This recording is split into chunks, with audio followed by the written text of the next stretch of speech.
into this gold medal performance. You know, I'm fascinated with the material we have in here.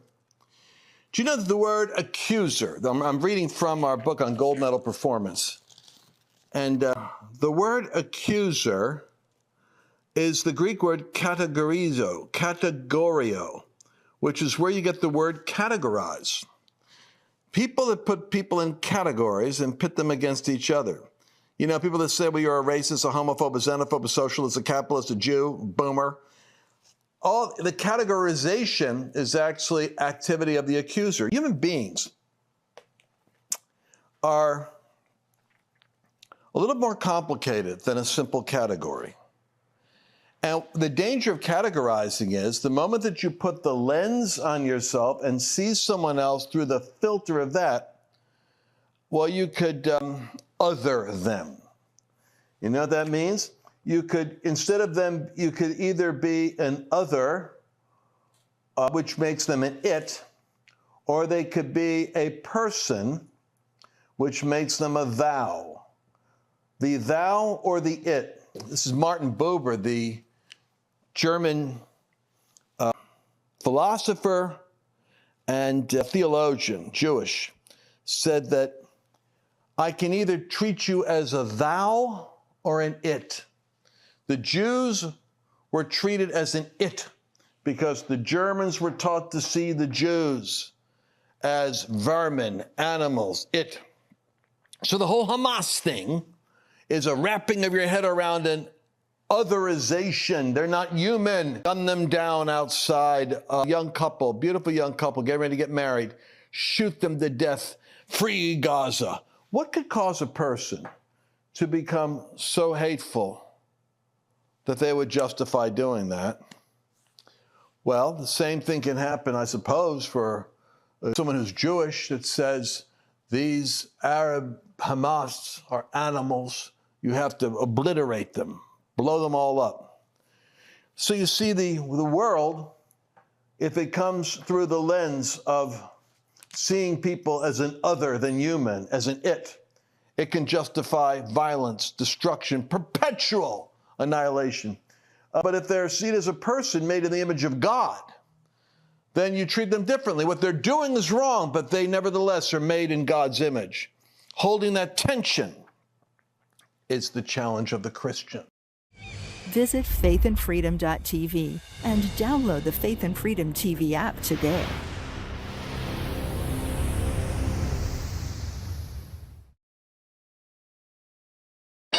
The markets are in turmoil. Global trade disputes, government debt, and economic shifts are creating unprecedented uncertainty. Yet, gold and silver remain the ultimate safe haven assets, thriving when chaos reigns. Kirk Elliott Precious Metals empowers you to safeguard your future. Call 720-605-3900 or visit kepm.com/B2T to discover how to reposition your portfolio into low-cost, fully liquid gold and silver bullion. Unlike firms pushing overpriced rare coins, KEPM educates you, avoids high commissions, and charges nothing when you liquidate. With governments and banks scrambling, now is your chance to invest in assets that have stood the test of time. Join thousands who trust KEPM to protect their retirement with integrity. Call 720-605-3900 or go to kepm.com/B2T today to seize this historic bull market opportunity.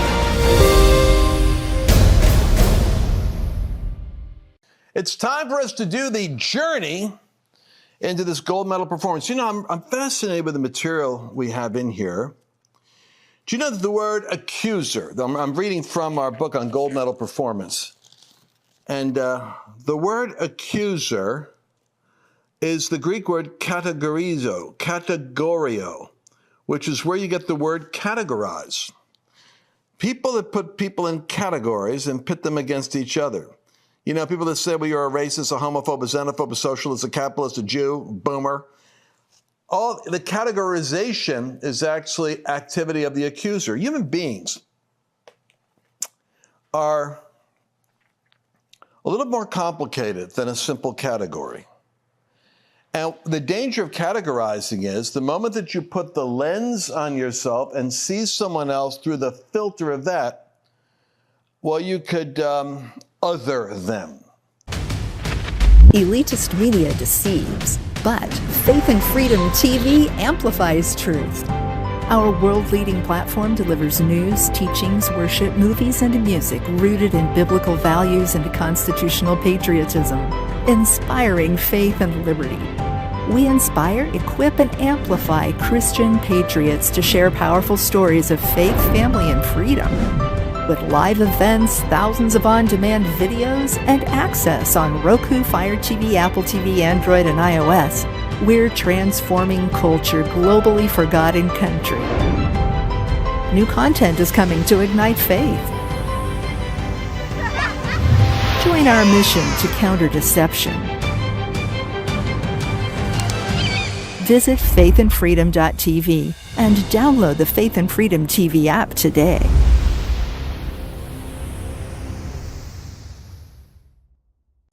You know what that means?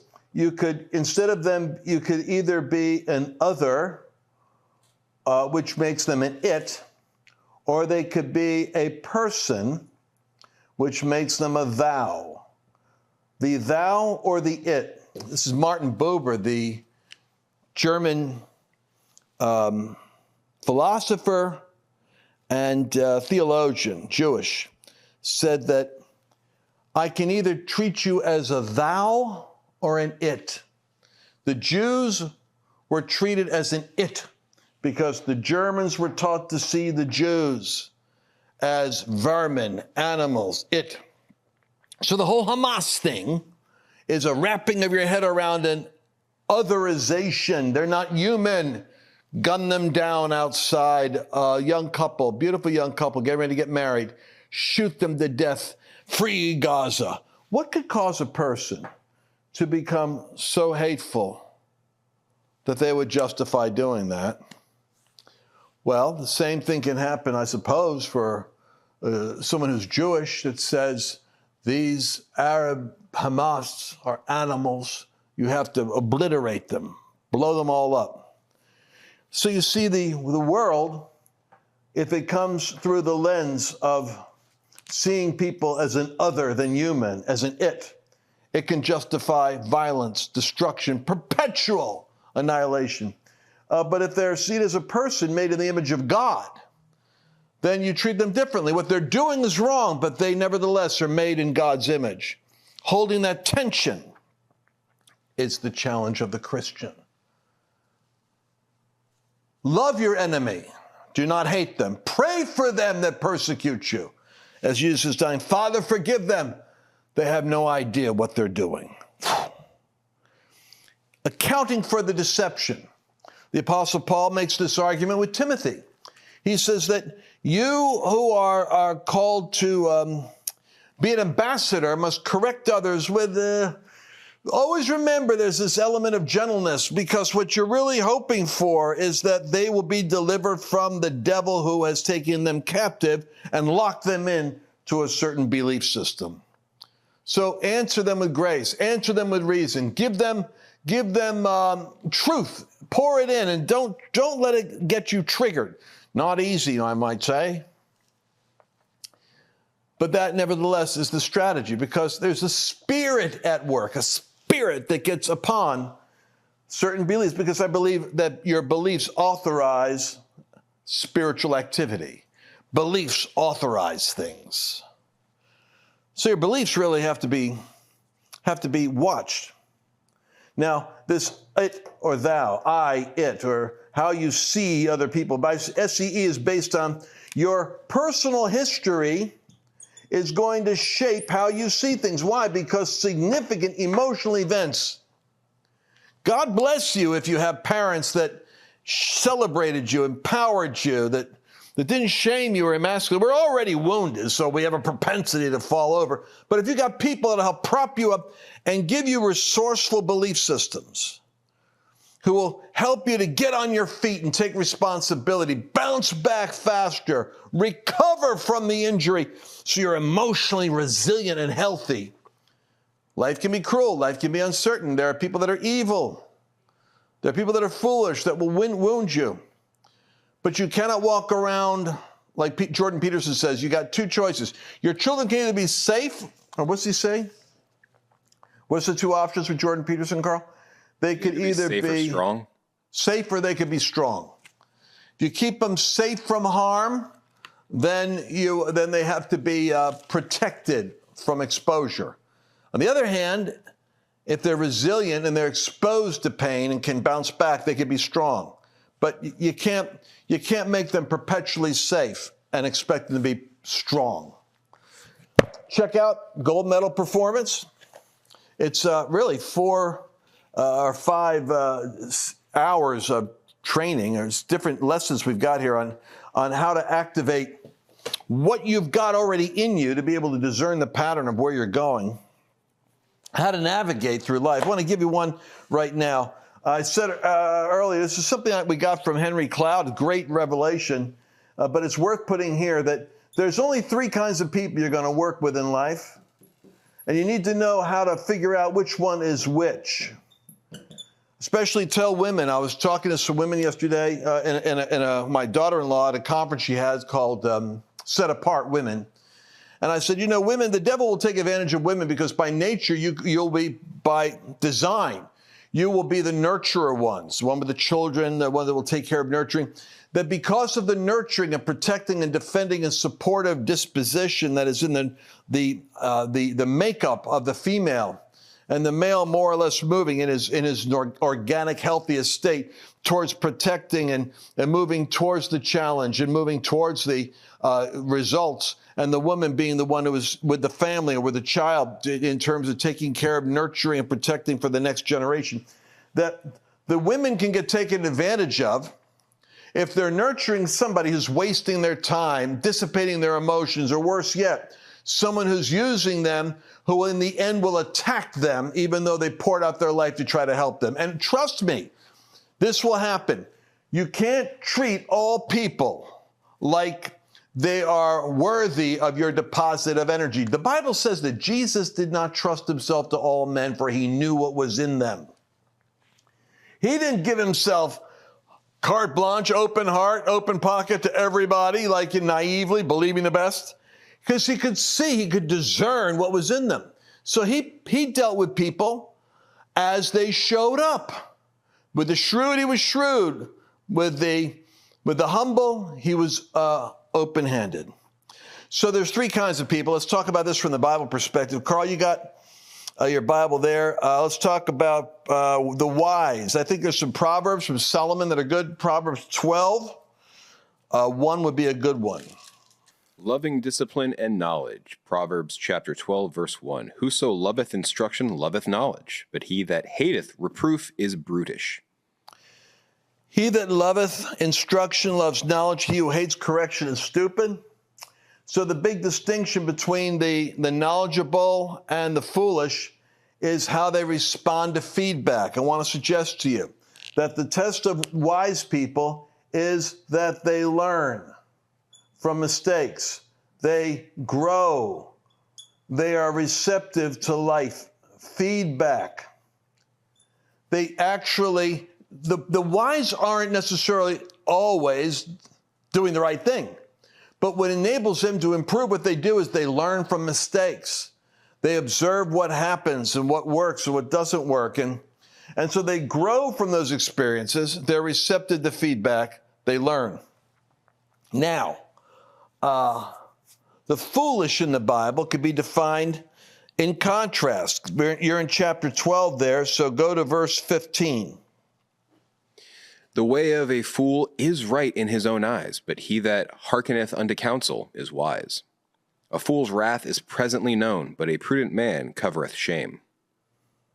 All right, so the fool, you threw in 16 there, so I'll grab that one too. The way of a fool is right in his own eyes. What does it tell you? That the foolish person, when you give them feedback, they push back. In other words, their first instinct isn't to learn from the feedback. It's to give their own opinion. They'll tell you why you're wrong. So when you run into behavior that is essentially pushing back or blaming or justifying or defending, then what you're observing there is foolish behavior. The reality is that The way that feedback is handled by a wise person is that they learn from it. Feedback to a fool means they argue with you. They tell you why you're wrong. They tell you why it's not their fault. And so you need to catch this fast. And I say this because I feel like there's an urgency about this. The devil will wear people out by sending you individuals who you try to change who won't change. And so here's the message. Now, I'll be honest with you. There are times when I could see where I would push back on the feedback, but at the same time, I would think about it and later on realize they're right. So it doesn't mean that you're automatically always receptive to bad news. I mean, who wants to hear the question, honey, do I look fat in this dress? Yeah, you do. That's not the wise husband response. You always look beautiful to me, honey, no matter what you wear. That's the wise husband response. But it was like my mother-in-law is the one who will tell Annabelle, are you putting on weight? It's funny because Annabelle will tell me. She'll hear the feedback from her mother. It will not be me. But the fact of the matter is, wise people get the feedback. They may not initially respond to it. It's like the Bible says, like repentance. At first, the person didn't do, but after a while, they thought about it, and then they went and did what their master said, what they were told to do. Which one actually repented? The one that said, I'll do it, and didn't? Or the person that said, I'm not going to do that, and then thought, yeah, I'll do it, and they did it? Obviously, the outcome, the decision and the result reveals whether or not you're operating from wisdom or folly. So if you're not getting the results you want financially, if you're not getting the results you want in your health, if you're not getting the results you want in your relationships or in your marriage or with your children or with your work, I would suggest to you, maybe you're being foolish, and the folly is you're rejecting feedback instead of getting curious, being curious about what you can do differently, what you can do better. So Carl, for people that are wise, they're open to the feedback. They're open, their loop is open to growth. But what do you do with people that are foolish? What mechanisms do you have to use to manage somebody who isn't receiving feedback? Before I get into that, something that's coming to mind for me is from Pastor Marco DeBarros back up in the Northeast when I was at MRA. He was talking about excuses one day in a Christian living class, and he said, excuses are, he basically said, they're stupid. If you're right, you don't need one, and if you're wrong, you don't have one. So anybody who's continuing to give you excuses, they probably just need a big X over them. They don't need to be in your life. Just remove yourself from them. They're not of any benefit to you. They're not actually going to help you in your course unless it's literally just to train you to be more caring, to be more long-suffering, which maybe you need that lesson, possibly. But those who offer excuses all the time, anytime that you give them feedback, they're not receptive to feedback. They're not open. So you're casting your pearls before swine. So just stop doing it, or just remove them from the situation if possible. Another way is, if you're in a position of authority over them, provide additional boundaries, provide additional guidelines for them, where it's like, if you do X, Y will happen. And then when they inevitably do X, provide them with that boundary line, with that feedback in a different way. Instead of it being verbal, it's now consequential. So that's a very straightforward way to handle people who are foolish and not open to feedback. So then the way that works is you create consequences.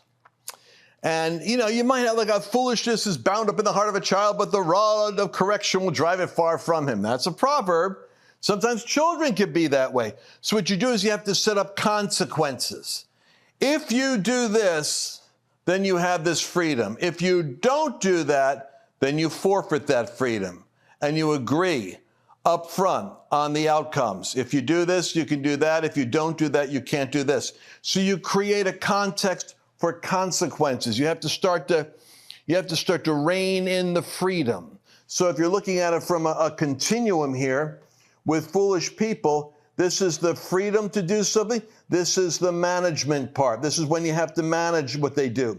And what happens is you start them off here, and they begin to incrementally work their way back to being controlled at a much tighter level. Consequences now control them. By the way, you let them know The reason why you love them, why they're your friend, why you like being with them is because of the quality of who they are and what they bring. Remember what I said earlier about they're made in the image of God? But God doesn't want you wasting your life on somebody who's a fool. That's the other side of it.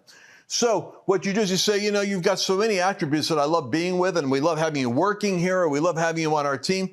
And the essence of what you want to say is it was who you are that made us want to have you here. You'll never really be fired. You behave your way in and you behave your way out. And as they're moving in this direction, you have to tell them, what direction are you behaving in? What's your behavior telling me about our relationship?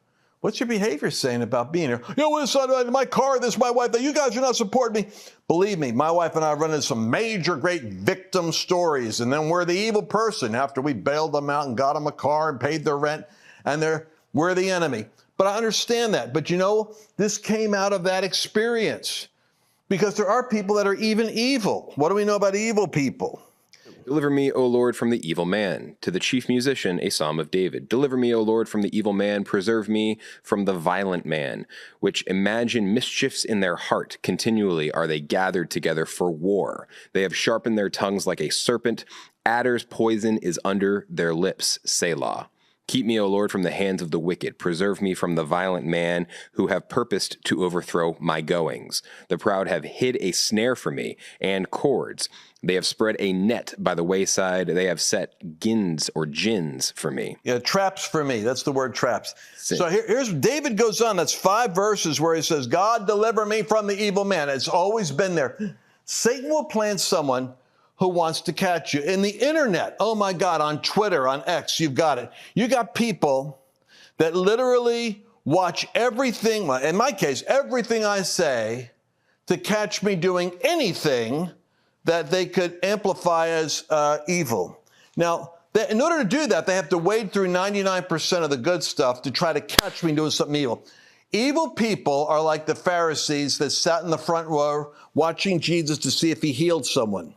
This spirit is alive today. It's the accuser of the brethren spirit. It's watching you.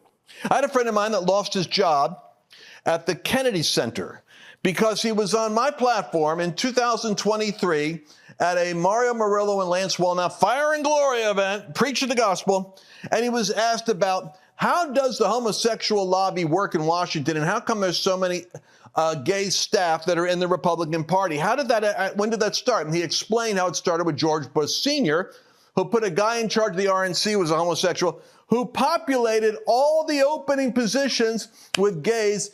And he said, listen, a lot of the secret is the gays do not have the same family demands of dynamics like wife and kids on weekends. They're able to work 24/7. They actually make very good staff because they're always available. And so he was talking about that.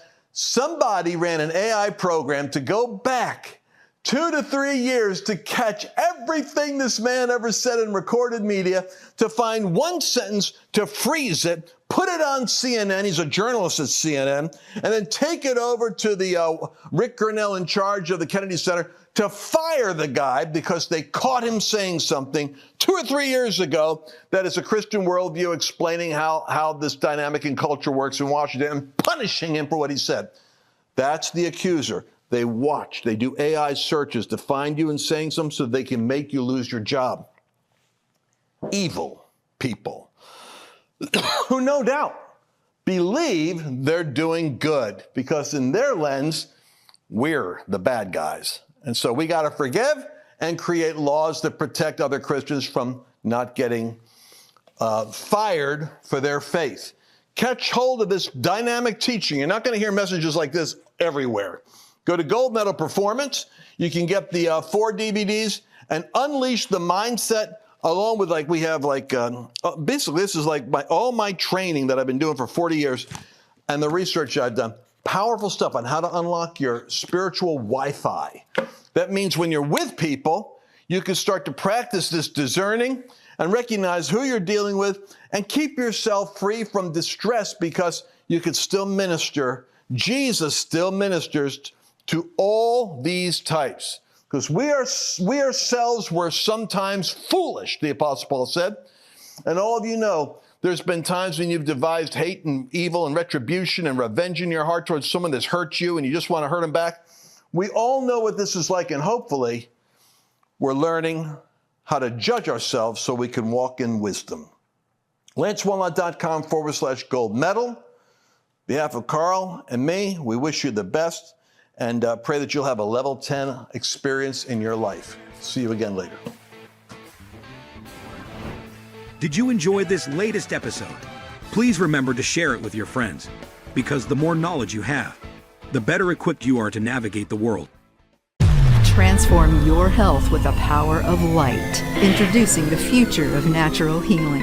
Are you seeking a natural, effective way to enhance your well-being, reduce pain, and accelerate healing? If you're looking for quick fixes or ignoring the importance of natural health solutions, this might not be for you. Backed by years of research and testimonials from health professionals, our quantum energy infrared light harnesses the scientifically proven benefits of red and infrared light therapy. Designed for those who value holistic health practices, our device offers a non-invasive, drug-free method to support your body's natural healing processes. Visit QEstrong.com now to discover how quantum energy can revolutionize your health routine. Experience deeper sleep, enhanced muscle recovery, reduced inflammation, and improved skin health, all with just a few minutes of use each day. Don't miss out on the healing power of quantum energy. Visit QEstrong.com and learn more to take the first step towards the healthier you. Join the thousands who have already discovered the life-changing benefits of quantum energy. It's time to prioritize your health and well-being. Unlock the healing power of light. Hello, I'm Jordan, and this is my brother. And I'm Nace, and we're at the Grid Down Chowdown. And this is Larry, who is a local rancher that we've partnered with. Now, Larry, you've been ranching for over 4 generations, is that correct? That's correct. I'm 3rd generation, my son's 4th generation, and I've got some grandkids that are 5th generation. Man, that's awesome. We've been here for quite a while, yeah. All right, now, Larry, your cattle is grass-fed, grass-finished, and pasture-raised, just like God intended them to be. Yes, because I want to know what's in that animal. Right. What it's been fed. And so the only way to do that is for us to keep it all natural, just like God has done it for years and years and years, thousands of years. How has partnering up with us helped you and your ranch? Well, it's allowed us to develop a market that we didn't have before, one that can get directly to the consumer, and that's great. And just remember, more importantly, with every package that you buy, we put a salvation track in there. So from the bottom of our hearts, we thank you for allowing us to do what we believe that God has